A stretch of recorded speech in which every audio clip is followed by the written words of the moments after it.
मेरे गुरु महेश्वर शिव को मेरा प्रणाम है। इस कालखंड के प्रथम शिव के शिष्य और हम सबों के परम आदरणीय वरेण्य गुरु भ्राता साहब श्री के चरणों में मेरा प्रणाम है। शक्ति स्वरूपा माँ नीलम आनंद जी के चरणों में मेरा प्रणाम है और प्रयागराज के इस मैदान में उपस्थित आप सभी गुरु भाई गुरु बहन के चरणों में मेरा प्रणाम है।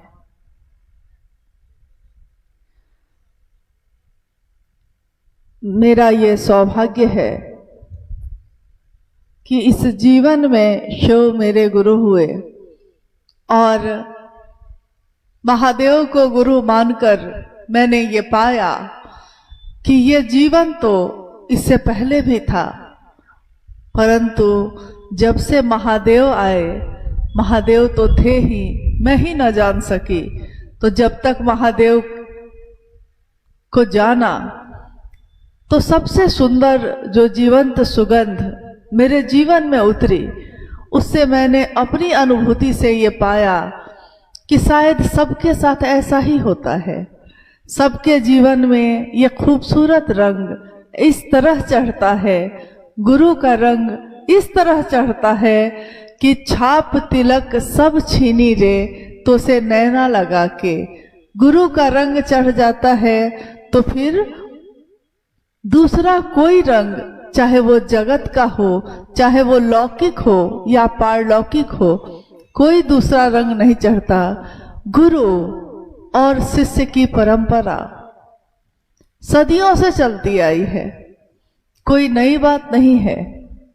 आज जब से हजारों साल का इतिहास हम जानते हैं, उसमें हमने देखा है कि महादेव के गुरु स्वरूप की बातें भी विभिन्न शास्त्रों में, पुराणों में, वेदों में लिखी गई, परंतु धरती पे इन बातों से अनजान लोग शरीरधारी लोगों को तो अपना गुरु बनाते रहे, शिव को गुरु बनाने में संकोच करते रहे। शरीरधारी गुरु को गुरु बनाने में लगता था कि प्रत्यक्ष कोई सामने है, कोई बताने वाला है, इसलिए भी ऐसा हुआ होगा। लेकिन जब हम बात करते हैं गुरु, सदगुरु और जगत गुरु की, तो गुरु का अर्थ ही होता है गु मतलब अंधेरा, रू मतलब रोशनी, अंधेरे से रोशनी की तरफ ले जाने वाला। जब कोई शरीरधारी गुरु होता है तो वो अपने वाणी से बोलकर, अपने स्पर्श से छूकर और अपने पास बिठाकर आराधना, उपासना, मंत्रों का जप करवाकर और तब शिव के लिए आवेश पैदा करता है। कोई शरीरधारी गुरु भी होते हैं तो वो ऐसा ही करते हैं, परंतु उनका एक दायरा है, एक परिधि है, एक सीमा के बाहर वो काम नहीं कर पाएंगे। जिस तरह हमारे कान की एक सीमा है, हमारे कान कुछ दूर तक की आवाज को तो सुन लेंगे, परंतु अगर आवाज उससे ज्यादा दूर से आ रही हो तो क्या बोल रहा है सुनाई नहीं देगा।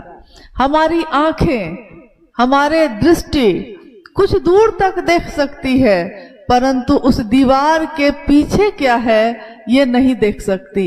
यानी इसकी एक परिधि है, एक घेरा है, एक सीमा है। इस सीमा के बाहर न हमको सुगंध आएगी, न हमको दुर्गंध आएगी। हम छू भी नहीं सकते, हम स्वाद भी नहीं ले सकते। हमारी ज्ञानेंद्रियां भी कुछ दूरी के बाद जाकर काम करना बंद कर देती हैं। तो गुरु जो अपनी साधना या आराधना या उपासना से शिव का आवेश पैदा करते हैं, कुछ सीमा के बाद फिर उनकी ताकत काम नहीं करती। उसके बाद वो यही कहते हैं कि आप जो मंत्रों का जप करेंगे तो जो मंत्र गुरु ने दिया है, जो दीक्षा देते समय गुरु ने मंत्र दिया, शरीरधारी गुरु ने, तो वो यही कहते हैं कि मंत्रों का जप करिए। मंत्र में जो चैतन्य है, मंत्र के जो देवता हैं, उनका आप जितना जप करिएगा, जितनी आवृत्ति लीजिएगा, उतने ही ज्यादा आप उस देवी या उस देवता के नजदीक हो सकते हैं।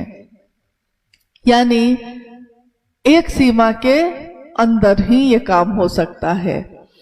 दूसरी एक बात होती है कि बहुत तरह की वर्जना भी है, क्योंकि एक सीमा के अंदर ही वो किसी को शिव की तरफ आवेशित कर सकते हैं। तो अक्सर आपने देखा होगा कि कोई जब गुरु के पास जाता है तो वो गुरु अगर वो समझते हैं कि ब्रह्मचारी होकर आपको आना है, तो वो कहेंगे कि ब्रह्मचारी बनकर आओ। कोई कहता है मांसाहार छोड़कर आओ, कोई कहता है प्याज लहसुन भी छोड़ के आना होगा, कोई कहता है अपनी गृहस्थी छोड़कर वैराग्य लेकर आना होगा, कोई अघोर पंथ की बात करता है, कोई योग की बात करता है। यानी खंड खंड में है, ये है तो ज्ञान ही, परंतु खंड खंड का ज्ञान है। जब हम बात करते हैं सदगुरु की, सदगुरु ये भी शरीरधारी ही होते हैं। और गुरुओं की श्रेणी में जिस तरह हम शिक्षक के तौर पे जब अपने बच्चे को पढ़ने के लिए भेजते हैं स्कूल में, तो हम शिक्षक के तौर पे कहते हैं कि प्राथमिक विद्यालय के शिक्षक हैं, यानी छोटी कक्षा को पढ़ाते हैं, 1 से 5 तक पढ़ाते हैं, तो छोटी कक्षा को पढ़ाते हैं तो प्राथमिक विद्यालय के शिक्षक हैं। किसी को हम कहते हैं कि मिडिल स्कूल के शिक्षक हैं, किसी को हम कहते हैं कि हाई स्कूल के शिक्षक हैं। तो जैसे ही हम कहते हैं कि ये हाई स्कूल के शिक्षक हैं, तो हमको पता होता है कि ये 8वां 9वां 10वां को पढ़ाते होंगे। यानी गुरु के कारण हम समझ जाते हैं कि गुरु जिस श्रेणी का होगा, गुरु जिस पद का होगा, उसके शिष्य भी उसी श्रेणी के होंगे। तो जब हम कहते हैं सदगुरु, तो सदगुरु अपने दया से शिव का आवेश पैदा कर सकते हैं, परंतु शिव की दया जब तक ना मिले शिव का आवेश पैदा नहीं हो पाता। अक्सर सदगुरु भी चूंकि वो शरीर में है, तो उनकी कोई पसंद उनकी कोई नापसंद होती ही होती है। शायद वो ये कहें कि जैसा आपने अभी सुना थोड़ी देर पहले चर्चा में, माँ काली के उपासक रामकृष्ण परमहंस, उनके बहुत सारे शिष्य हुए, लेकिन जब उनका विवाह हुआ तो उन्होंने अपनी पत्नी माँ शारदा में भी माँ को ही देखा। उन्होंने अपनी पत्नी को भी माँ कहकर ही पुकारा, क्योंकि वो इस रिश्ते को नहीं समझ सके, इस रिश्ते से उनका नाता नहीं हो पाया जो पति और पत्नी का होता है। इसीलिए उन्होंने अपने शिष्यों पे ये आरोपित किया कि कोई विवाह नहीं करेगा। तो नरेंद्र यानी विवेकानंद जी ने भी विवाह नहीं किया, रामकृष्ण परमहंस के अन्य शिष्यों ने भी विवाह नहीं किया। ये एक ऐसी परंपरा थी जो सदगुरु श्रेणी के हैं, परंतु कोई ना कोई एक बंधन, कोई ना कोई एक वर्जना, एक नियम लागू किए जाएंगे। कोई अगर ये सोचता है कि मांसाहार या शाकाहार इस श्रेणी में विभाजन करता है, तो वो कह सकता है कि प्याज लहसुन छोड़ के भी आपको आना होगा, तामसिक भोजन का प्रयोग नहीं करना होगा, क्योंकि उस गुरु ने अपने जीवन में यही देखा है, यही पाया है कि तामसिक भोजन आध्यात्म के रास्ते पे चलने में बाधक होता है। तो उनके नजर से, उनके नजरिया से ये बात है, तो वो अपने शिष्यों पे भी यही नियम लागू करते हैं। कोई न कोई एक पसंद, कोई न कोई एक नापसंदगी होगी ही होगी, अगर वो शरीर में है तब। लेकिन अब जैसे ही हम बात करते हैं जगत गुरु शिव की, जगत गुरु, गुरु, सदगुरु, जगत गुरु, तो जगत गुरु की बात जैसे ही हम करते हैं, जगत गुरु का अर्थ ही होता है शिव, जो जगत गुरु की कुर्सी पे बैठा है। अभी आपने सुना अनु भैया हम लोग के बीच बात कर रहे थे और इस विषय पे बात कर रहे थे कि शिव ही गुरु क्यों है। क्योंकि गुरु वही हो सकता है जो गुरु का काम करता है। जो गुरु का काम नहीं करता उसको हम गुरु कैसे माने। यहाँ के कलेक्टर साहब बहुत पढ़े लिखे होंगे परंतु वो पढ़ाने का काम नहीं करते, तो कोई बच्चा उनसे पढ़ने नहीं जाता। भले ही वो बड़े पदाधिकारी हैं, भले ही उनके पास बहुत सारे शासन प्रशासन की शक्तियां हैं, परंतु वो पढ़ाने का काम नहीं करते। वैसे ही बहुत सारे देवी देवता हैं, देवियों की पूजा भी होती आई। शिव अपनी शक्तियों से जाने जाते हैं, शक्तियां शिव का प्रकटीकरण है, तो शिव जो अपनी शक्तियों से जाने जाते हैं। देवी चाहे वो माँ दुर्गा हो, माँ काली हो, माँ लक्ष्मी, माँ सरस्वती, जितनी भी देवियां हैं, मातंगी, धूमावती, जितनी भी देवियां हैं सब शिव का ही प्रकटीकरण है, लेकिन वो पढ़ाने का काम नहीं करती। तो जो पढ़ाने का काम करता है, शिव पुराण में लिखा है कि जब ये संसार प्रकट हुआ, जब ये संसार सृष्ट हुआ, तो महेश ने यानी महादेव ने ब्रह्मा और विष्णु को बुलाया और कहा कि ब्रह्मा आप उत्पत्ति का काम करेंगे, विष्णु आप स्थिति का काम करेंगे और मैं महेश्वर शिव गुरु के रूप में ज्ञान देने का काम करूंगा।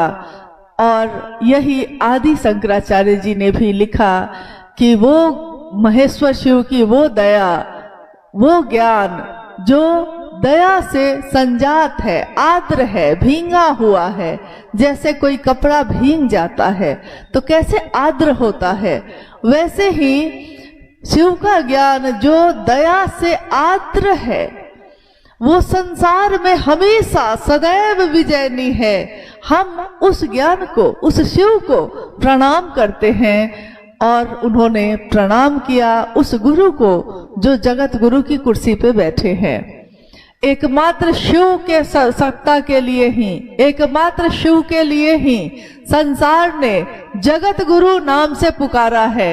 एकमात्र शिव को ही विश्व गुरु कहा गया, एकमात्र शिव को ही आदि गुरु कहा गया। आदि का अर्थ होता है जहां से प्रारंभ हुआ है। तो जितने भी गुरु हैं संसार में, उन सब के गुरुओं के भी गुरु कौन हैं? तो वो महादेव हैं। देवताओं के गुरु हैं बृहस्पति, उसके भी गुरु कौन हैं? महादेव हैं। और राक्षसों के गुरु भी हैं शुक्राचार्य, उसके भी गुरु कौन हैं? वो भी महादेव हैं। तो महादेव एक इंसान के गुरु भी हैं, देवता के भी हैं, राक्षस के भी हैं, नर और नाग लोक के भी हैं। महादेव सबके गुरु हो सकते हैं।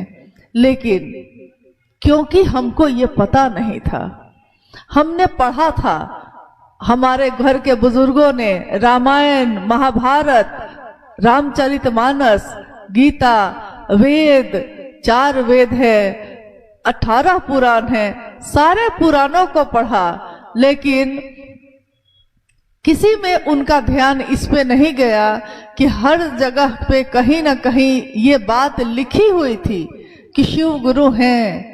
तुम त्रिभुवन गुरु वेद बखाना, तुम त्रिभुवन के गुरु हो, वेद ये बखान करते हैं। संभवे गुरुवे नमः, शंभु तुम गुरु हो, तुमको हम प्रणाम करते हैं।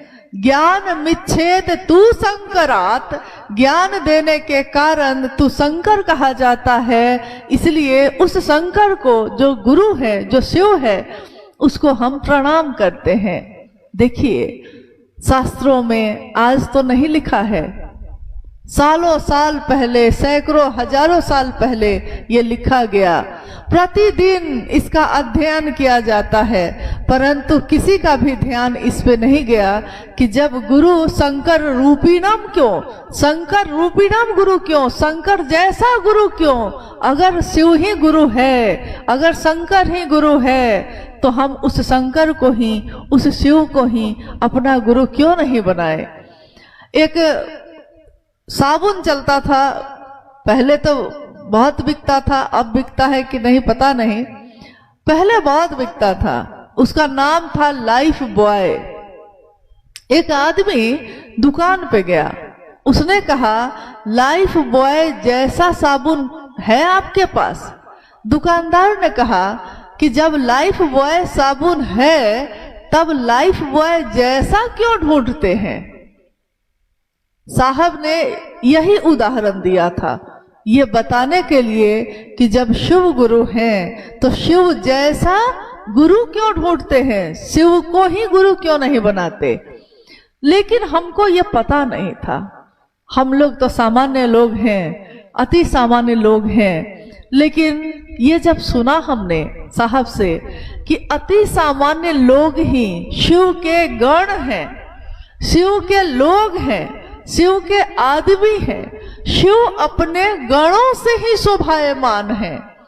सभी देवी देवताओं के दास होते हैं, दास से भाव प्रकट होता है, परंतु शिव के जो गण होते हैं, शिव के जो लोग होते हैं, उसमें ऐश्वर्य भाव पैदा होता है, उसमें दास्य भाव पैदा नहीं होता।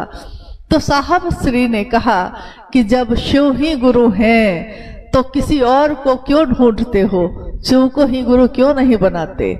उन्होंने अपने जीवन में सन 1974 में आरा जिला है बिहार में, वहीं पे एक शमशान भूमि है गांगी शमशान। उसी भूमि पे उन्होंने अर्धरात्रि में, नवंबर का महीना था और अर्धरात्रि का समय था, उन्होंने मन में सोचा कि गुरु जब भगवान होते हैं, भगवान गुरु क्यों नहीं है? गुरु जब भगवान होते हैं, क्यों उन्होंने ये कहा कि गुरु भगवान होते हैं? क्योंकि उन्होंने अपने पिता से, अपनी माता से हमेशा सुना, अक्सर सुना, अपने घर में पूजा होते सुना, बोलते सुना। ये श्लोक जो वो बार बार दोहराते थे, यही श्लोक उस दिन उनके मन में गूंज उठा। श्लोक क्या था? आपने सुना होगा इसको, आपने कहीं पढ़ा होगा इसको, परंतु सोच का, दृष्टि का असर है कि सोच बदलिए तो नजारे बदल जाते हैं, नजर बदलिए तो नजारे बदल जाते हैं।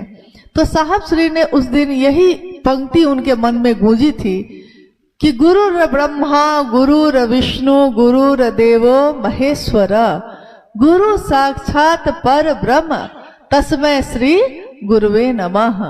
गुरु में ब्रह्मानी शक्ति होती है, यानी पैदा करने की शक्ति। गुरु में वैष्णवी शक्ति होती है, अर्थात जीवन को चलाने की शक्ति। गुरु में रुद्रानी शक्ति होती है, अर्थात जीवन का लय करने की शक्ति। यहाँ तक कि गुरु साक्षात पर ब्रह्म होते हैं। गुरु साक्षात परम ब्रह्म, यानी जो परम है, जो सबका देव है, देवों का देव है, जो परम सत्ता है, जो ईश्वर है। गुरु ईश्वर होते हैं, भगवान होते हैं। साहब ने यही सुना, यही सोचा था उस दिन, और उन्होंने गुरु भगवान होता है तो वो भगवान जो शिव है वही गुरु क्यों नहीं है? उन्होंने गुरु भगवान को ही बना लिया।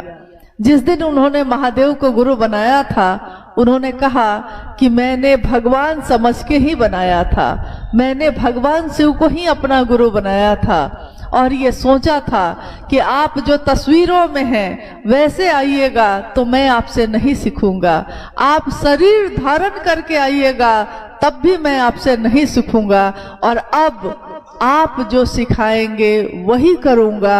आज से पहले पिछले 14 वर्षों से मैंने शमशान साधना किया, कब्रिस्तान साधना की, कितने मंत्रों का जप किया, कुल कुंडलनी साधना की, आराधना साधना योग, कोई भी तंत्र मंत्र यंत्र कुछ भी नहीं छोड़ा। मैंने सब कुछ पिछले 14 वर्षों में किया, परंतु आज जब मैंने शिव को अपना गुरु बना लिया तो अब पिछले कोई भी क्रिया को अब आगे नहीं करूंगा। अब महादेव आप जो बताएंगे वही करूंगा। परंतु महादेव शरीर में तो नहीं थे, शरीर में तो यहाँ कोई नहीं दिख रहा, परंतु आप गौर कीजिएगा कि हमारे शरीर के बारे में भी कहा जाता है कि इंसान के शरीर के चारों तरफ एक करंट जैसा, एक आभा जैसी दौड़ती है। जैसे अभी ठंड का समय है, आप थोड़ी देर ठंड में बैठ जाइए और उसके बाद गर्मी, धूप की रोशनी मिल रही है, कोई आपको छूता है तो छूते ही देखिएगा कि करंट लगता है। हुआ है आपके साथ ऐसा कभी कि कोई अगर धूप में बैठा है बहुत देर से और आपने उसको छुआ है तो आपको हाथ में करंट जैसा लगेगा? ये इसलिए होता है क्योंकि शरीर जो आकार जो दिखता है उसके अलावा एक अशरीर, एक ऐसी आभा चारों तरफ होती है जो दिखाई इन आंखों से नहीं देती। वो ईश्वर भी इन आंखों से दिखाई नहीं देता। परंतु साहब ने उस दिन जब भगवान शिव को अपना गुरु बना लिया तो उन्होंने यही सोचा कि अब मैं कहाँ जाऊं, कहाँ है भगवान, कहाँ है महादेव। अभी आपने भजन सुना, भाई सोमेंद्र जी जब गा रहे थे, ये माँ नीलम आनंद जी की लिखी हुई पंक्तियां हैं। जब वो गा रहे थे तो माँ नीलम आनंद की सारी स्मृतियां आंखों के सामने से गुजर रही थी। छिपे कहाँ महेश हो, माँ एक शिव की शिष्या पुकारी है, पुकार रही है अपने गुरु को, अपने शिव को। छिपे कहाँ महेश हो, एक झलक दिखाइए। आप कहाँ छिपे हैं कि दिखते ही नहीं हैं, एक झलक तो दिखाइए। और महादेव प्रकट हुए।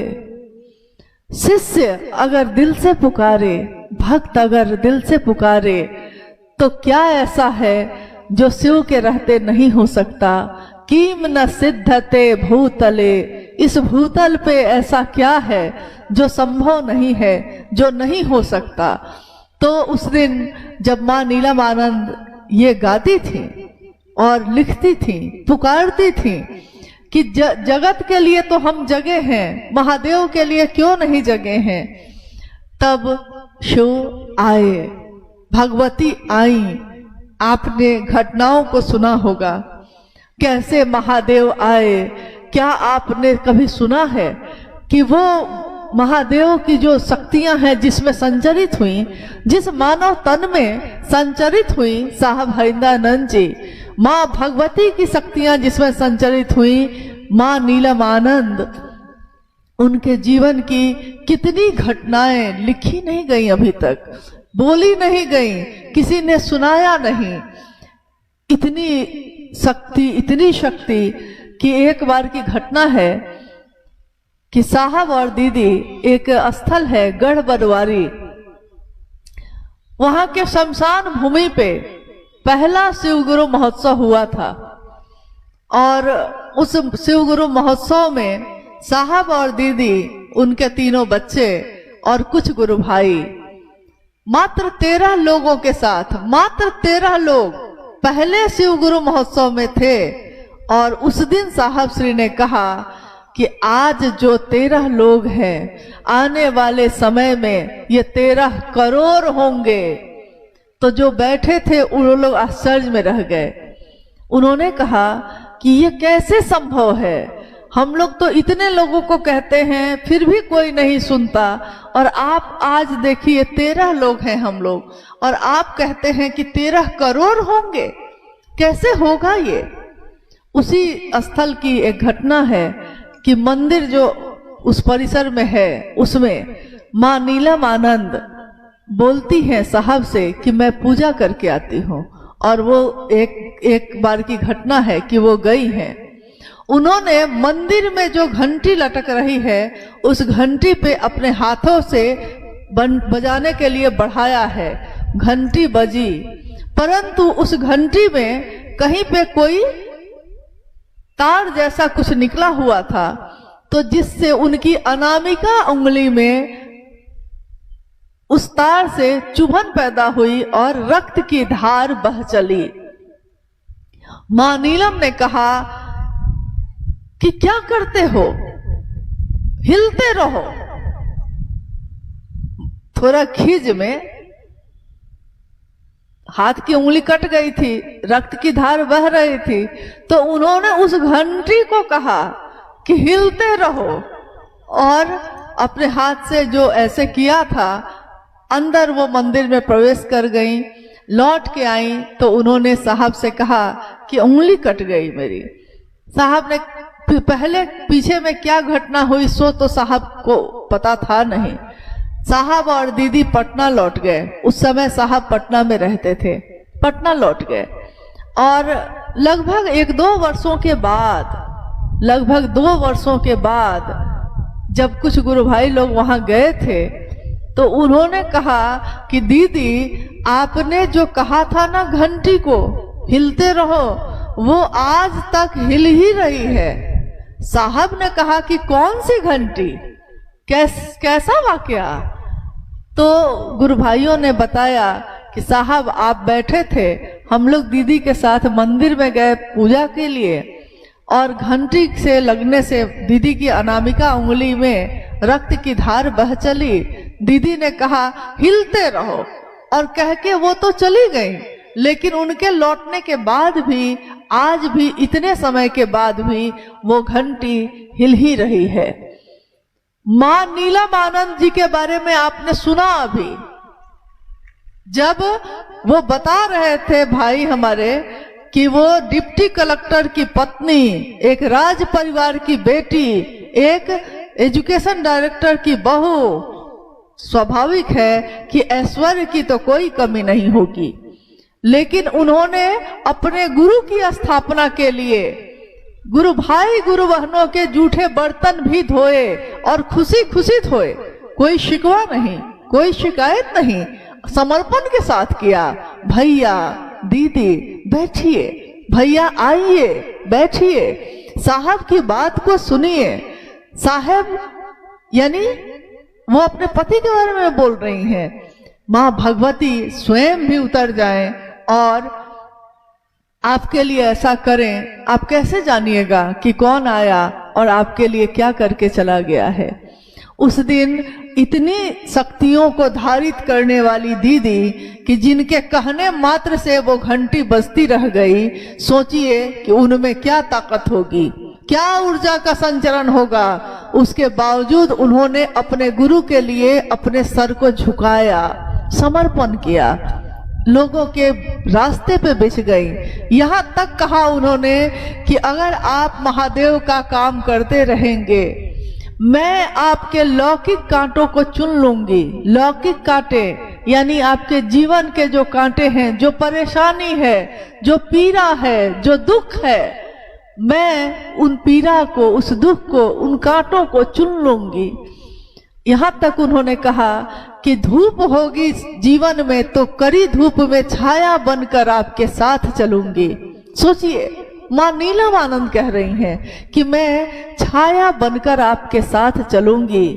लेकिन तुरंत उनका लहजा बदलता है, तुरंत उनके बात में तपिश बढ़ती है और वो कहती हैं शर्त एक ही है, बशर्ते गुरु कार्य में बेईमानी नहीं, गुरु के काम में बेईमानी नहीं करिएगा।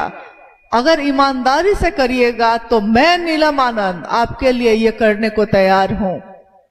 साहब हरिंद्रानंद जी ने आओ चले शिव की ओर में लिखा कि मैं हरिंद्रानंद अवनत हूं उन सभी शिव शिष्यों को, उन सभी घनेरों शिव शिष्यों के लिए जो महादेव के काम में चल रहे हैं और जिन्होंने मेरा साथ दिया है, मैं अवनत हूँ उन सभी शिव की शिष्याओं के लिए भी जिन्होंने अपने जीवन के निर्बल सामर्थ्य से महादेव का काम किया है। मैं शिव का शिष्य हरिंद्रानंद पद प्रक्षालन करूंगा उन सभी का जो इस रास्ते के पथिक हैं या जो होंगे। तो सोचिए, शिव का शिष्य हरिंद्रानंद जी ये कह रहे हैं किसका पद प्रक्षालन, मतलब पद प्रक्षालन का अर्थ होता है पांव अगर थक जाए और धूल से भर जाए, घर लौटते हैं आप तो किसी के घर जाते थे, पहले तो ये परंपरा थी, अब है कि नहीं पता नहीं। पहले था कि कोई अगर रास्ते में यात्रा करके आता है, मेरे घर आया है, तो हम लोग पहले 1 लोटा पानी से उसके पांव को धोते थे और पानी का ग्लास और गुड़ की डली खाने को देते थे। तब जाके कहते थे अब बैठिए, अब विश्राम करिए, अब भोजन करिए। यानी पद प्रक्षालन, पैर को धोना, पांव में धूल लगी है, पांव थक गए हैं आपके, तो सोचिए साहब हरिंद्रानंद जी कह रहे हैं कि मैं पद प्रक्षालन करूंगा। तमाम शक्तियों के धारक जब इतना झुक सकते हैं महादेव के लिए, हम आप नहीं झुक सकते? हमको आपको भी तो उतना ही झुकना चाहिए। दीदी और साहब के जीवन की अनेक घटनाएं हैं जो हमको शाश्वत सामने दिखाती हैं कि इन घटनाओं से हम सीखते हैं कि उनकी बात का असर किस पे क्या पड़ा है। हमने सुना कभी कि एक बार दरभंगा की यात्रा पे साहब गए हैं, दरभंगा में शिवगुरु महोत्सव था और जब रात में वहां पहुंचे तो होटल छोटा सा था, पहले उतना होटल भी हुआ नहीं करते थे, छोटा सा होटल था, मच्छरदानी भी नहीं, मच्छर मारने की मशीन भी नहीं। तो कमरे में जब गए तो अभी जो गुरु भाई सोमेंद्र जी गा रहे थे, गुरु का नाम लीजिए, वो भी उस यात्रा में थे, सामने बैठे। तो साहब ने कहा, शाम का समय था, थोड़ा अंधेरा हो गया था, साहब ने कहा कि सोमेंद्र तुम्हारा चेहरा काला क्यों लग रहा है? तो इन्होंने अपने चेहरे को थोड़ा सा हिलाया तो देखते हैं कि चेहरे से बहुत सारे मच्छर बैठे हैं, पूरे चेहरे पे मच्छर ही मच्छर है। साहब ने कहा यार आज की रात गुजरेगी कैसे, क्योंकि इतने मच्छर काटेंगे तो हम सो नहीं पाएंगे हम लोग, और अगर सो नहीं पाएंगे कल महादेव का काम है, शिवगुरु चर्चा है, दरभंगा की घटना है ये। और उन्होंने जो मच्छर उड़ रहे थे उनके तरफ देखकर कहा कि अरे जाओ ना यार, तुम लोग सोने दो जरा, सुबह फिर आ जाना, रात भर सोने दो कम से कम। और ये प्रत्यक्ष वहां लोग खड़े जो थे उन्होंने देखा कि मुश्किल से 2-4 मिनट के अंदर में सारे मच्छर उस कमरे से कहां चले गए कुछ पता नहीं।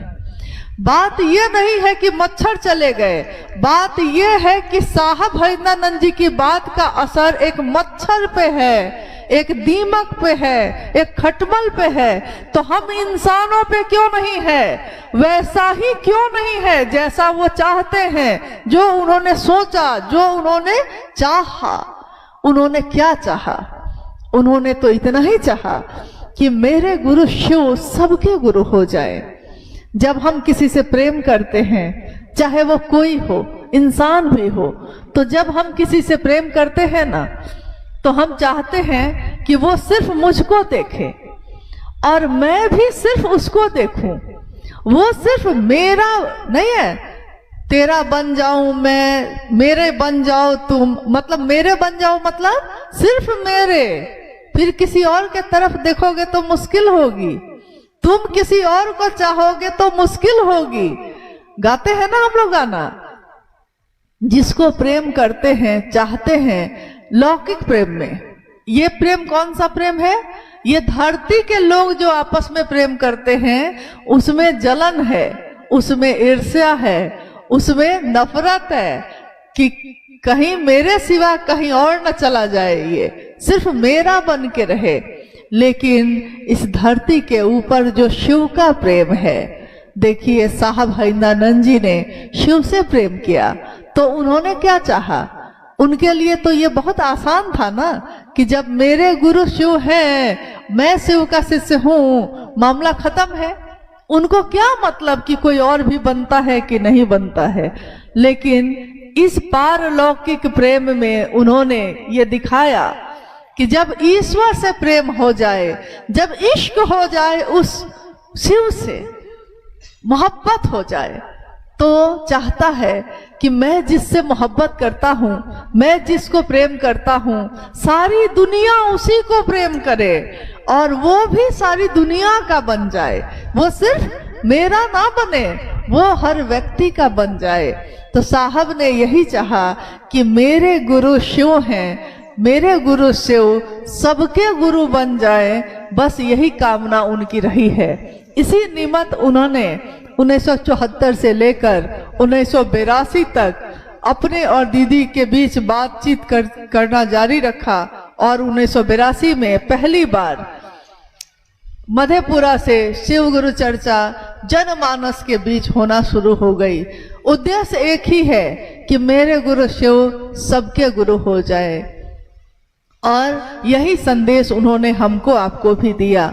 ये संदेश जो हमको आपको मिला है, ये कोई साधारण संदेश नहीं है, ये शिव का संदेश है। शिव खुद अगर अपना संदेश भेज दें तो हमको आपको उसको कैसे अपनाना चाहिए। महादेव से मेरा मन जुड़ जाए, मैं महादेव का हो जाऊं, इससे सुंदर जीवन और कुछ नहीं हो सकता। इसलिए साहब के इस संदेश को देने के लिए हम लोग जहां तक होता है वहां तक जाने की कोशिश करते हैं, आप भी जाते हैं। हम सबका इहलौकिक उद्देश्य एकमात्र यही है कि शिव की स्थापना जन जन में हो जाए।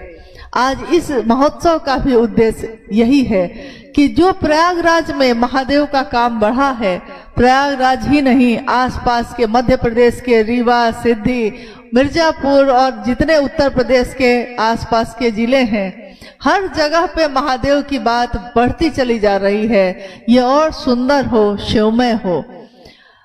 और जब हम महादेव का काम करने चलते हैं तो हमारे मन में बहुत तरह की जिज्ञासाएं पैदा होती हैं, बहुत तरह के प्रश्न पूछे जाते हैं। हमको पूजा करनी चाहिए कि नहीं करनी चाहिए, हमको तस्वीर लगानी चाहिए कि नहीं लगानी चाहिए, हमको नृत्य करना चाहिए या नहीं करना चाहिए, हमको प्रसाद चढ़ाना चाहिए या नहीं चढ़ाना चाहिए, भजन करना चाहिए कि नहीं करना चाहिए, गुरु की चर्चा किस तरह से आगे बढ़ाना चाहिए। इस तरह के अनेक संशय, अनेक जिज्ञासाएं मन में पैदा होती हैं। परंतु अगर आप महादेव से ही दया मांगकर अपनी जिज्ञासा को रखते हैं तो महादेव मौन है, उनके शिष्य भी मौन है, परंतु शिष्यों के मन का सारा संशय विनष्ट हो रहा है। परंतु फिर भी हमारे आपके बीच कुछ जिज्ञासाएं आई हैं जिस पे हम लोग थोड़ी देर बात करेंगे। थोड़ी देर बाद इस कार्यक्रम का भी समापन हो जाएगा, हम भी अपने घर को चले जाएंगे, आप भी अपने घर को चले जाएंगे। परंतु अपने दिल में हम एक दूसरे से इस मुलाकात की याद को हमेशा जीवित रखेंगे। शिव के लिए जो मिले हैं हम, तो शिव के लिए ही मिलते रहे आगे हमेशा। आइए जिज्ञासाओं पे भी कुछ बात हम लोग कर लेते हैं। जिज्ञासा है, शिव गुरु की दया ही शिष्य के जीवन का आधार है, कैसे कृपया बताया जाए। जिज्ञासा है कि शिव गुरु की दया ही शिष्य के जीवन का आधार है। आधार का अर्थ होता है जिस पे टिका है, जो उसी पे सारी चीजें निर्मित होंगी। जैसे कोई धरती है, ये आधार है, इसी आधार पे सारी इमारत बुलंद होगी, ईंट जोड़ी जाएगी और एक दिन इमारत बन जाएगी। आधार शिव गुरु की दया। क्या है दया? जब हम पहले सूत्र में मांगते हैं अपने गुरु शिव से, मन ही मन ये कहते हैं, हे शिव आप मेरे गुरु हैं, मैं आपका शिष्य हूँ, मुझ शिष्य पर दया कर दीजिए। तो ये दया किस पे मांग रहे हैं हम? इस धरती पे हमारे आपके भी अनेक रूप हैं, जैसे महादेव के भी अनेक रूप हैं, मेरे आपके भी अनेक रूप हैं। किसी के पिता हैं आप, किसी के बेटा है, किसी की बेटी, किसी की बहू, किसी के चाचा, किसी के चाची, यानी एक ही इंसान बहुत सारे रूपों में होता है। परंतु जब हम बोलते हैं हे शिव आप मेरे गुरु हैं, तो अब मैं किसकी बेटी हूं, अब मैं किसकी पत्नी, अभी मेरा मन किसको पुकारता है? मेरे गुरु शिव को। और जब हम गुरु कह के पुकारते हैं तो उस समय मेरा कौन सा रूप प्रकट हो रहा है, कौन सा भाव प्रकट हो रहा है? तो यहाँ भाव प्रकट हो रहा है शिष्य का।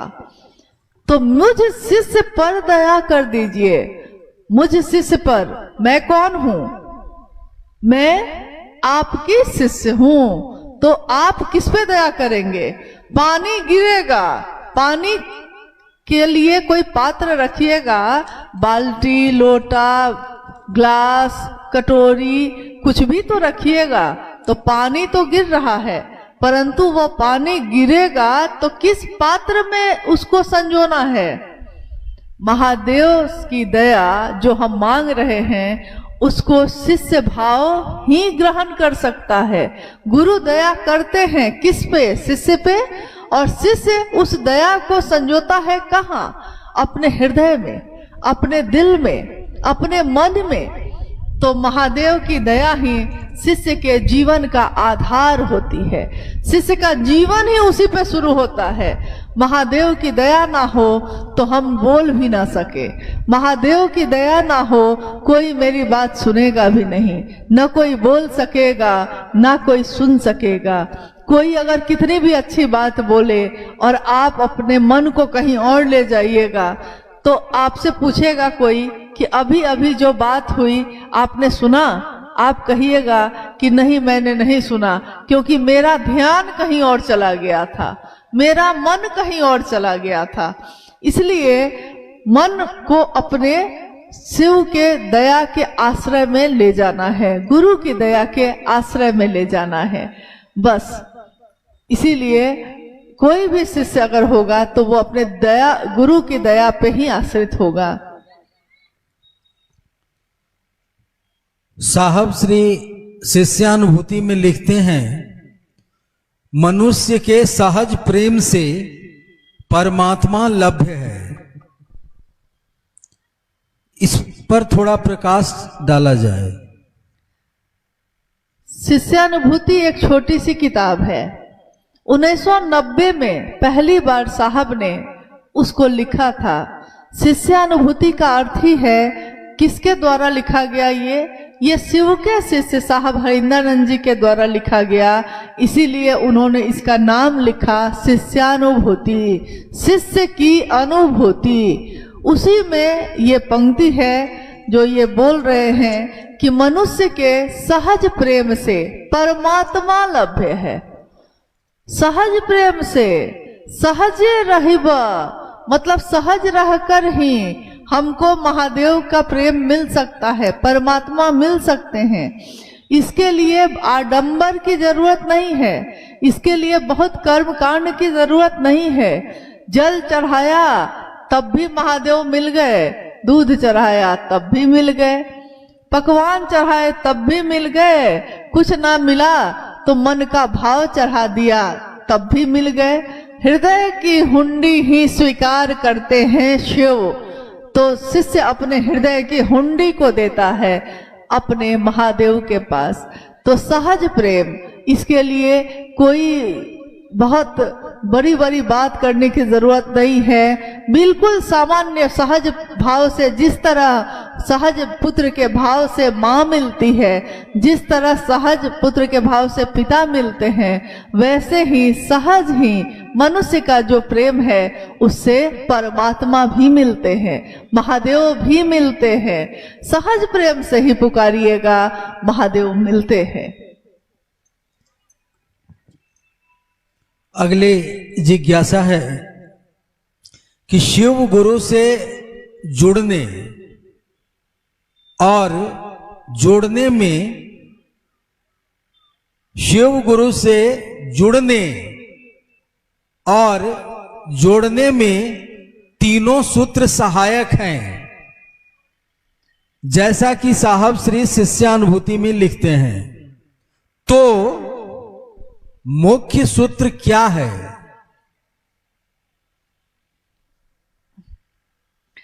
आपने सुना कि गौर से सुनिएगा इस जिज्ञासा को, क्योंकि ये हमारे जीवन से जुड़ी हुई बात है। हमने जब शिव को अपना गुरु बनाया तो किसी ने भी, जिसने भी मेरे नाम की घोषणा की हो, आपके नाम की घोषणा की हो, उसने आपको कहा होगा महादेव को गुरु बनाकर 3 सूत्र करिए ना, महादेव गुरु हो जाएंगे। तो शिष्यानुभूति जब हम देखते हैं उसमें साहब ने लिखा है कि महादेव को गुरु बनाकर तीनों सूत्र सहायक क्रिया है, यानी मदद करने के लिए है। सहायक क्रिया, सहायक क्रिया का अर्थ ही होता है कि कोई एक मुख्य चीज है जो होनी है और उस मुख्य चीज को करने के लिए सहायता हम लोग ले रहे हैं किसी से। तो प्रश्न ये है कि वो मुख्य चीज क्या है जिसके लिए हम तीनों सूत्र करते हैं। मन ही मन महादेव से दया मांगते हैं, शिव की चर्चा करते हैं और शिव को प्रणाम करते हैं। ये तीनों काम हम क्यों करते हैं? क्या ऐसा हो जाए? शिष्यानुभूति, पूरी की पूरी शिष्यानुभूति में किसी भी चीज को अनिवार्य नहीं कहा है साहब ने। यहाँ तक कि रुद्राक्ष के कंगन को पहनने के लिए भी अनिवार्य नहीं कहा है। कहा है ये भी सहायक है, लेकिन एक पंक्ति उन्होंने लिखी है उसमें जो अनिवार्य है, जिसके बिना काम नहीं चलेगा, और वो पंक्ति है शिव के शिष्य का अस्थाई भाव हो जाना, शिष्य भाव का अस्थाई हो जाना। फिर प्रेम बदलता नहीं है, फिर चढ़ के मंसूर बोलता है सूली पे। यानी किसी ने कहा ना कि खुदा है खुदा है, तो मंसूर जब बोलता था खुदा है, तो राजा गुस्सा हो गया और उसने सूली की सजा दी, फांसी की सजा दे दी। एक घटना है ये। और मंसूर ने कहा कि नहीं, सब कुछ खुदा ही है, और राजा कहता था मैं ही खुदा हूं। मंसूर नहीं माना, अंत में उसको फांसी की सजा हो गई। तो चढ़ के सूली पे मंसूर बोला, चढ़ के सूली पर मंसूर बोला, इश्क है ये, तमाशा नहीं है, ये इश्क है, ये प्रेम है, ये मोहब्बत है, ये तमाशा थोड़े ही है कि बदल जाऊंगा मैं। प्रेम होता है तो फिर बदलता नहीं है। विचार बदल सकते हैं, भाव बदल सकता है, परंतु प्रेम बदलता नहीं है। और प्रेम क्या क्या करवाता है आपको मालूम है? प्रेम क्या नहीं करवाता है? कल शाम में इस मैदान में हम लोग थोड़ी देर के लिए आए थे। बाईं तरफ जो आप लोग बैठे हैं, पीछे में झाड़ियां ही झाड़ियां थी, और पता चला कि उन झाड़ियों का नाम है बरियार झाड़ी। मतलब झाड़ी का नाम क्या है? बरियार। तो सारे गुरु भाई लोग जो यहाँ के हम लोग के हैं, सब कोई परेशान है, क्योंकि झाड़ी जो है मशीन से भी कट नहीं रही है, और उसके ऊपर से भी मशीन गुजारी गई, तो जैसे मशीन गुजरती थी वो फिर से खड़ी हो जाती थी। स्वाभाविक है, नाम भी तो कैसा है, बरियार, तो नाम बरियार है तो खड़ा हो जाए फिर। और किसी को बुलाया इन लोगों ने जो कह रहा था कि मैं निकाल दूंगा, तो उसने फिर पैसों की डिमांड कर दी। कहा कि भाई हमको 15,000 रुपया चाहिए, तब हम निकालेंगे। इतना सुनते यहाँ जो कार्यकर्ता गुरु बहन लोग थी, उन लोगों के मन में आवेश पैदा हो गया। उन लोगों ने कहा कि हम लोग भिक्षाटन कर करके महादेव के कार्यक्रम के लिए पैसा जमा कर रहे हैं, और ऐसे दे दें झाड़ी उखाड़ने के लिए।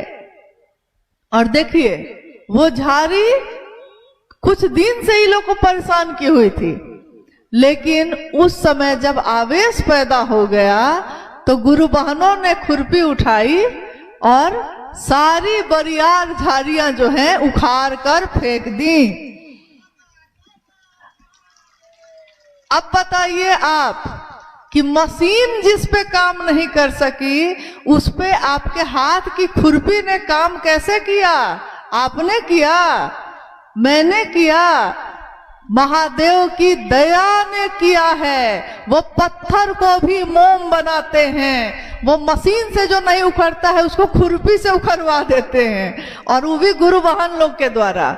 लोग तो कहते हैं कि महिलाएं बड़ा कमजोर होती हैं, लेकिन यहाँ तो ऐसा है नहीं, क्योंकि अगर वो शिव का शिष्य हो जाए तो चाहे वो पुरुष हो चाहे वो स्त्री हो, चाहे वो किसी भी जाति का हो चाहे वो किसी भी धर्म का हो, जो शिव का है वो शिव जैसा होगा, शिव ही होगा और ये हो के रहेगा।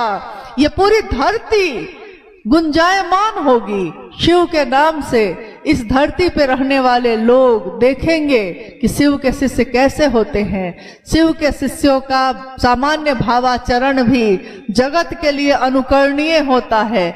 जगत के लोग आपके आचरण को देखकर, आपकी मीठी बोली को सुनकर कहेंगे यही तो होता है। ऐसी वाणी बोलिए मन का आपा खोए, औरों को शीतल करे आप भी शीतल होए। वाणी ऐसी बोलिए जैसा शिव बोलते हैं। करुणामय है वो, करुणावतारम है वो, करुणा जिनके रग रग से निश्रित होती है। उस महादेव के हम शिष्य हैं तो हमारी बोली भी वैसी ही रहनी चाहिए। सहज ही रहबे गर्व न करबे, ये शिव के शिष्य मच्छिंद्र नाथ के शिष्य गोरक्षनाथ का कथन है कि हम कैसे रहेंगे, हम सहज रहेंगे, हम गर्व ना करेंगे, सहज रहबे और गर्व भी नहीं करेंगे। धीरे धीरे चलेंगे, हबक हबक के ना चलेंगे। हब की न चलीबा ठब की न चलीबा, धीरे धरीबा पाँव। हम ना हबक हबक के चलेंगे, ना ठबक ठबक के चलेंगे, ना हम गर्व करेंगे। हम क्या हैं? शिव के शिष्य हैं। हम सहज रहेंगे और हम धीरे धीरे अपने पाँव को गुजारेंगे। इतने लोगों के बीच इतनी बातें महादेव की हुई है कि मुझको लगता है कि न जाने कितने वर्षों के लिए, कितने जीवन के लिए ये पर्याप्त है। महादेव को एक प्रणाम हो जाए तो इससे बड़ी बात और कुछ नहीं हो सकती। महादेव की एक नजर की बात है और हमारे जीवन का सवाल है। अच्छा, एक अंतिम जिज्ञासा गुरु भाई कह रहे हैं कि और कर ली जाए। हाँ, उत्तर प्रदेश में शिव चर्चा में भजन बंद है। कारण क्या है नहीं जानते हैं। क्या भजन शिव चर्चा में कर सकते हैं? प्रयागराज के गुरु भाई गुरु बहन ये जानना चाह रहे हैं। महत्वपूर्ण प्रश्न है ये कि उत्तर प्रदेश में शिव गुरु चर्चाओं में भजन बंद किए गए थे। ये सच है, सही बात है, साहब के तरफ से ही बंद किए गए थे। कारण एक ही था उस समय। कारण ये था कि लगभग 20 वर्षों पूर्व, 20 साल पहले, जब गुरु भाई लोग बिहार से उत्तर प्रदेश आए थे महादेव की चर्चा के लिए, तो जिस मंच से वो चर्चा कर रहे थे भजन हो रहे थे। तो भजन होना जैसे ही शुरू हुआ, बहुत सारी महिलाएं भूतखेली का खेल खेलने लगी, अपने शरीर को झुमाने लगी। पूरा शरीर का कपड़ा अस्त व्यस्त हो गया, सर का बाल खुल गया, वो जोर जोर से अपना सर को पटकने लगी। एकदम भयानक दृश्य उत्पन्न हो गया। पूरे भारत, नेपाल या अन्य किसी भी जगह पे इक्का दुक्का ऐसी घटनाएं होती हैं, परंतु उत्तर प्रदेश में जितनी तेजी से ये हो रहा था, जितने भारी मात्रा में हो रहा था, ये देखकर हम लोग भी परेशान थे कि आखिर ऐसा क्यों हो रहा है। साहब ने जो कहा उस समय, साहब ने कहा कि जब मन कमजोर होगा, लिखा है उन्होंने कि आध्यात्मिक शक्ति ही शारीरिक और मानसिक शक्ति का निरूपण करती है, नियामक शक्ति है वो आध्यात्मिक शक्ति। तो उन्होंने कहा कि कमजोर मानसिक शक्ति जब होगी तो थोड़ा सा ढोल बजेगा, थोड़ा सा म्यूजिक बजेगा तो अपना मन का होश वो खो बैठेंगी, अगर मानसिक रूप से कमजोर हैं तब। और क्योंकि उस समय यहाँ ऐसा हो रहा था, इसलिए उस समय जो भी भजन होते थे, भजन या कीर्तन बंद किए गए। साहब ने कहा कि शिव की चर्चा ही आपके मानसिक बल को मजबूत करेगी। और गीत और भजन तो इसलिए होते हैं कि अगर दो चर्चा 3 चर्चा हो गया तो बीच में थोड़ा सा राहत के लिए एक भजन कर दिया जाता है। परंतु जो स्थिति है, आपने देखा होगा, बीमारी के अनुसार ही दवा दी जाती है। बीमारी अगर ज्यादा है तो दवा करी दी जाएगी, बीमारी कमजोर है, छोटी मोटी है तो हल्की दवा से भी काम चल जाएगा, तो थोड़ी कड़ी दवा दी गई। साहब ने उस समय ये कहा कि शिव की चर्चा व्यक्ति के मन को बलशाली बनाएगी, शिव जैसा बनाएगी। फिर अगर उसका मन मजबूत हो जाएगा, मानसिक बल मजबूत हो जाएगा, तब उसका शरीर नहीं झूमेगा, तब भजन होता भी रहेगा, तब भी वो अपने तालियों के साथ तो ऐसे ऐसे ताली तो बजाएंगे हम, परंतु झूमेंगे नहीं। और क्यों झूमते हैं? इतना न दबाया गया है, शक्ति है ना सबके अंदर, पुरुष हो या स्त्री हो, ताकत है, ऊर्जा है। ऊर्जा को अगर आप दबाइएगा, कल एक गुरु बहन ने बड़ा अच्छा कहा कि बैलून में जैसे हवा भरा जाता है तो जब हवा ज्यादा हो जाएगा तो बैलून ब्लास्ट कर जाता है, फूट जाता है वो। तो जब शक्ति है, सभी जो इंसान है, मानव है, वो शिव की रचना है, ताकत है उसमें। उसको बोलने की आजादी हो, देखने की आजादी हो, सुनने की आजादी हो, मतलब वो भी तो इंसान है। तो जब घर में बंद हो जाएगा कोई, इतना पर्दा होगा कि चेहरा अपना भी नहीं देख सकेगा और सुबह से रात तक घर के काम में ही लगा रहेगा, तो जब वो बाहर कभी निकल नहीं सकता, किसी से बोल नहीं सकता, कुछ उसकी पसंद कोई नहीं पूछता, स्वाभाविक है शक्ति धीरे धीरे दमित की जा रही है, दबाई जा रही है। तो दबाते दबाते एक दिन विस्फोट हो जाता है। तो विस्फोट के रूप में वो अपना मानसिक बल खो बैठता है और उसका शरीर झूमने लगता है। तो जिस दिन हम महादेव की बात करना शुरू कर देते हैं, तो अब वो गुरु बहन या वो गुरु भाई बोलने लगे, बाहर निकलने लगे, दूसरों से मिलने लगे, सुनने लगे, हमको ये पसंद है, हमको ये नहीं पसंद, बोलने लगे, तो मानसिक बल बलशाली हुआ, मजबूत हुआ। तो मनुष्य की शारीरिक शक्ति से बलशाली है उसकी मानसिक शक्ति, और उसकी मानसिक शक्ति से भी बलशाली है उसकी आध्यात्मिक शक्ति। तो आध्यात्मिक शक्ति जब बलशाली होगी, उसके बाद कुछ भी होता रहेगा, आपके ऊपर इन चीजों का कोई प्रभाव नहीं पड़ेगा। तो लगभग 20 वर्ष पहले ये बंद किया गया था, लेकिन हरा भोला या जागरण भजन जो दीदी माँ का लिखा हुआ है, इसको हम लोग गाने के लिए बोलते हैं कि आपको गाना चाहिए। बिना झाल करताल के भी गाया जा सकता है, ऐसा थोड़ा ही है कि हर जगह झाल और करताल और ढोल और नाल और पूजा पुजाई हो, कोई जरूरी नहीं है। और कोई शिव का शिष्य होगा तो कितने ऐसे गुरु भाई गुरु बहन हैं जो पहले भजन गाने नहीं जानते थे, लेकिन गाने लगे, सीख गए। हम लोग के बीच एक गुरु भाई है बक्सर के सतीश जी, ये भी बैठे हुए हैं, पहले नहीं जानते थे।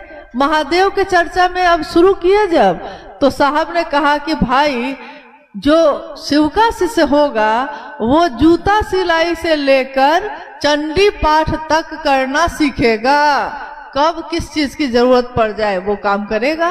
तो गाने लगे, कोई जरूरी नहीं है कि हम गीत को झाल करताल के साथ ही गाएं। हम हरा भोला हर शिवा, ये हमारे मन को शांत करता है। जागा जागा महादेव हो जगादा महादेव, सब देवों के देव मेरे गुरु महादेव, औघड़दानी गुरुदेव। नहीं, आप जागा जागा महादेव जब गाते हैं तो उसमें आपको पता है कि ये आखिर दीदी माँ ने क्यों लिखा। उन्होंने जिस दिन ये कागज पे लेकर लिखना शुरू किया था, उनकी अनुभूति है कि दीदी माँ की आंखों के सामने से महादेव के सभी स्वरूप एकदम गुजरने लगे। जैसे आंखों के सामने से कपालेश्वर के रूप में, महादेव के रूप में, औघरेश्वर के रूप में, महामृत्युंजय के रूप में, उमा के पति के रूप में गुजरते जा रहे हैं और दीदी माँ उसको लिखती जा रही है। तो ये जागरण भजन शिव शिष्यों के लिए तमाशा नहीं है, ये जागरण भजन हमारे मन में उस शिव को जगाने का एक तरीका है, एक विधा है। तो महादेव जग जाए, मेरे मन में जग जाए। हे महादेव, आप सब कुछ है, लेकिन मेरे आपके साथ भी हैं, मेरे मन में जाग जाइए आप।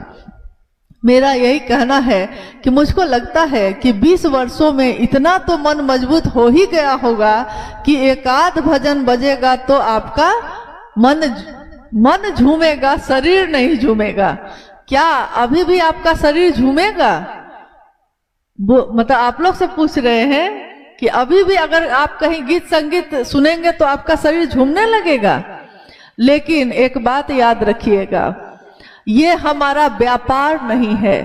कोई अगर इसको व्यापार बना के चल रहा है, कोई अगर ढोल पुजाई और 5,000 10,000 लेकर 5 भजन और 10 भजन गा रहा है, वो शिव का शिष्य तो कदापि नहीं हो सकता। क्योंकि अपने गुरु चर्चा के बदले या शिव चर्चा के भजन के बदले शिव का शिष्य पैसे नहीं लेता। हाँ, दूसरे जगह लेगा, दूसरे जगह लीजिए। गुरु चर्चा में ऐसा नहीं करना है। हमने अपनों का व्यापार नहीं किया, हम अपने बच्चे का, अपने पति, अपने पिता माता का व्यापार नहीं करते।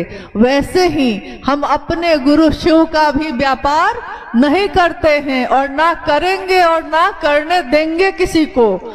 ये हमेशा सोच के रखिएगा कि धीरे धीरे उत्तर प्रदेश में भी मानसिक बल मजबूत हुआ है। थोड़े बहुत भजन आगे जाकर, अभी तो नहीं, अभी कुछ दिन और बंद रहेंगे, लेकिन आगे चलकर धीरे धीरे छोड़े जाएंगे। लेकिन ये याद रखिएगा कि हमको क्यों रोका गया और किस कारण से हमको ऐसा करने के लिए मना किया गया है। खैर, आज का ये शिव गुरु महोत्सव जो यहाँ के सभी गुरु भाई गुरु बहनों ने अथक परिश्रम से और सामूहिक प्रयास से आयोजित किया, सभी गुरु भाई गुरु बहन जो यहाँ बैठे हैं, सब साहब और दीदी के बगिया के फूल हैं। हम सब एक परिवार हैं, शिव शिष्यों का परिवार है। ये शिव शिष्यों का परिवार यूं ही शिवमय बना रहे, महकता रहे, सुवासित होता रहे। हम सब का मन शिव की दया की अतल गहराइयों में समाहित ही होता रहे। यही साहब हिंदानंद जी की, माँ नीलमानंद जी की अपने गुरु शिव से कामना है। हम सब की भी यही कामना है कि हम सबका मन शिव की दया की अतल गहराई में डूबता रहे, डूबता रहे। आप सभी के चरणों में मेरा प्रणाम है, आप सबको मेरा प्रणाम।